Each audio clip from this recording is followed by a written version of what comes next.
आज भी ये क्वेश्चन अंतिम खाते से संबंधित ही हैं। तो इससे पीछे के क्वेश्चन इससे ठीक पिछली वीडियो में आपको मिल जाएंगे। पहला क्वेश्चन आपको यहाँ दिखाई दे रहा है, इनमें से कौन सी संपत्ति स्थायी संपत्ति नहीं है? ऑप्शन है भवन, फर्नीचर, रोकड़, मशीनरी।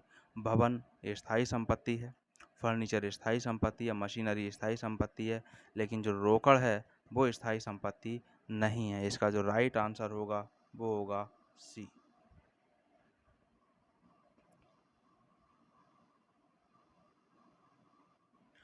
अगला क्वेश्चन है, ऐसी संपत्तियां जो कि व्यवसाय में लाभदायकता बढ़ाने के लिए क्रय की जाती हैं, ना कि पुनः बेचने के लिए कहलाती हैं। तो ऐसी संपत्तियां मूर्त संपत्तियां नहीं होती, चालू संपत्तियां नहीं होती, स्थायी संपत्तियां होती हैं। इसका राइट आंसर सी होगा।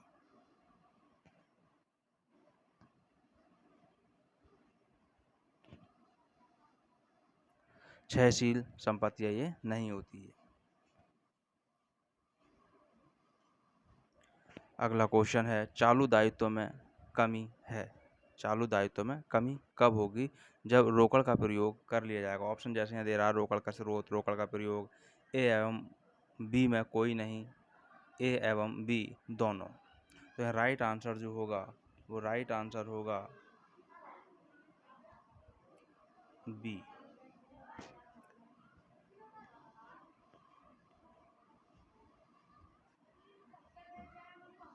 अब अगला क्वेश्चन है, निम्न में से कौन एक अमूर्त संपत्ति नहीं है?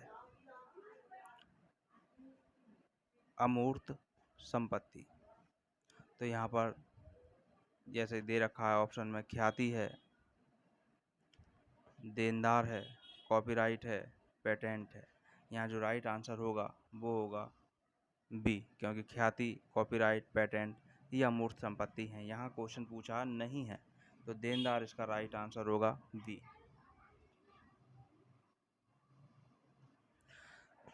अगला क्वेश्चन, कर के अग्रिम भुगतान की प्रकृति है। अगर एडवांस में भुगतान कर दिया है टैक्स का तो उसकी क्या प्रकृति होगी? वो संपत्ति होगी या दायित्व होगा, अग्रिम व्यय होगा या आयगत व्यय होगा?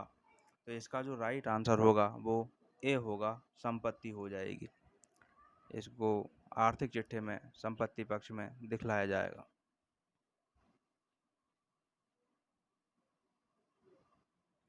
एक कंपनी के चिट्ठे में आयाचित लाभांश को किस शीर्षक में दिखाया जाता है? आयाचित। तो आयाचित जो लाभांश है वो संचय एवं आधिक्य, प्रावधान, चालू दायित्व या विभिन्न मद। तो इसका राइट आंसर सी होगा,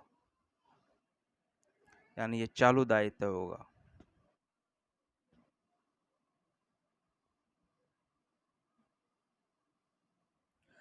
अदत्त मांगों को कंपनी के आर्थिक चिट्ठे में प्रदर्शित किया जाता है।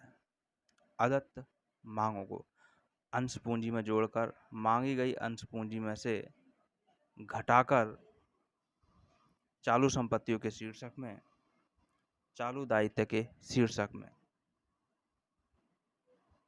इसका राइट आंसर होगा बी, मांगी गई अंश पूंजी से घटाकर, क्योंकि ये जो मांग ली गई ये प्राप्त नहीं हुई है।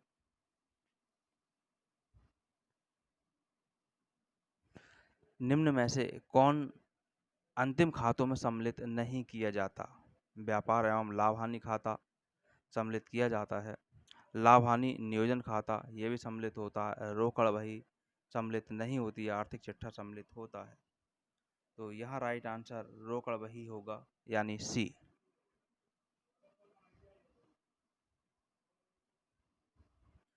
अशोध्य ऋण एवं संदिग्ध ऋणों के लिए प्रावधान करना लेखांकन की किस अवधारणा पर आधारित है?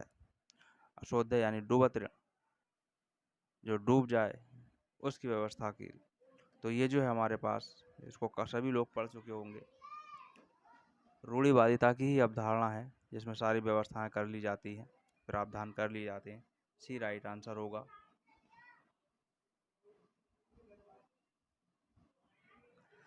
आदत्य किराया का क्या अर्थ होता है? किराया नकद भुगतान कर दिया जाता है, किराया प्राप्त किया जाता है। किराया देय हो गया है किंतु भुगतान नहीं हुआ है। किराया अग्रिम भुगतान कर दिया गया है। इसका राइट आंसर होगा सी। किराया देय हो गया है लेकिन इसका भुगतान अभी नहीं हुआ है, यानी ऐसा कोई व्यय जिसका भुगतान करने को शेष रह गया है उसे अदत्त व्यय कहा जाता है। संपत्ति एवं दायित्व का विवरण होता है काय में होता है? आर्थिक चिट्ठे में, तलपट में, व्यापारिक खाते में या लाभ हानि खाते में? तो ये विवरण जो मिलता है आर्थिक चिट्ठे में मिलता है। राइट आंसर ए होगा। अनार्जित आय लेखा है एक परिसंपत्ति, देयता, आय या व्यय। अनार्जित आय यानी बिना कमाया हुआ, कमाई हुई आय, तो ये हमारी देयता कहलाएगी, यानी दायित्व हो जाएगा ये। राइट आंसर बी होगा।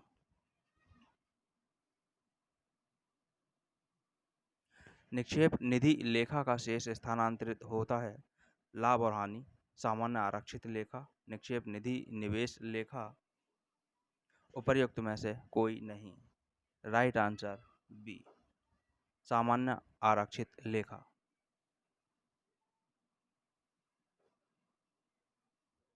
शेष परीक्षण पत्र यह ज्ञात करने के लिए तैयार किया जाता है। यहाँ प्रश्न को थोड़ा सा घुमा दिया है। शेष परीक्षण पत्र यहाँ लिख दिया है। तलपट यानी ट्रायल बैलेंस को शेष परीक्षण पत्र कहा जाता है। अब आप आराम से इसका आसानी से आंसर देख सकते हैं। वित्तीय लेन देन के अंकगणितीय शुद्धता की जांच करने के लिए ये बनाया जाता है। यही इसका डी राइट आंसर होगा।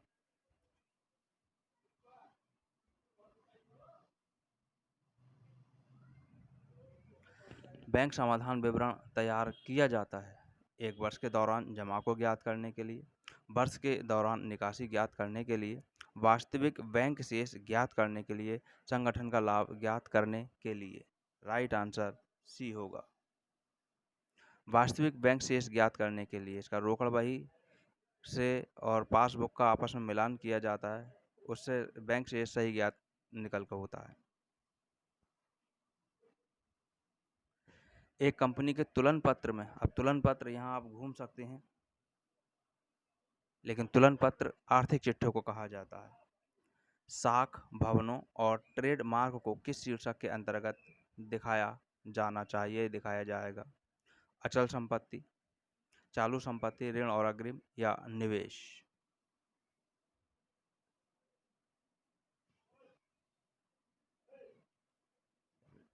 सॉरी, अब तो ये सामने आ ही गया है। खैर, अचल संपत्ति, अचल संपत्ति, स्थायी संपत्ति को ही अचल संपत्ति कहा जाता है।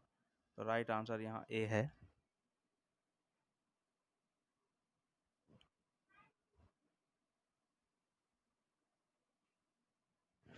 एक कंपनी के तुलन पत्र यानी आर्थिक चिट्ठा के देयता पार्श्व के किस शीर्षक के अंतर्गत बेदावी लाभांश को दिखाया जाता है? बेदावी लाभांश, अयाचित लाभांश को बेदावी लाभांश भी कहा जा सकता है।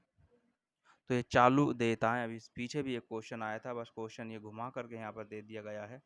चालू देयता आंसर इसका होगा।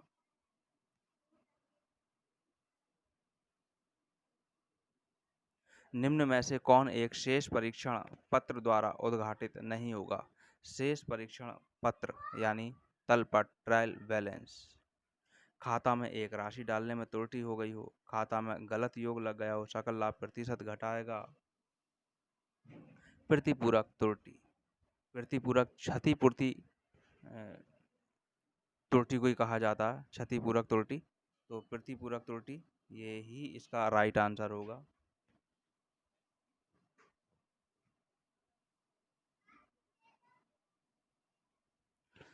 नाम मात्र अंश पूंजी है अंशधारियों द्वारा दत्त पूंजी राशि।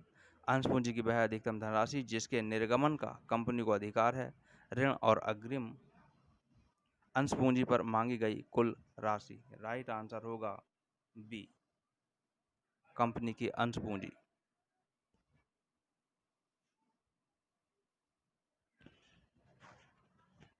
भुनाए गए बिलों पर असमाप्त कटौती होती है। आय की एक मद, एक दायित्व, पेशगी में प्राप्त आय, बकाया आय। राइट आंसर होगा एक दायित्व। तो ये थे हमारे पास आज के 20 क्वेश्चन। आप इनकी अच्छे से तैयारी कर सकते हैं। इम्पोर्टेंट क्वेश्चन है ये, वो क्वेश्चन है जो हर परीक्षा में आते ही हैं।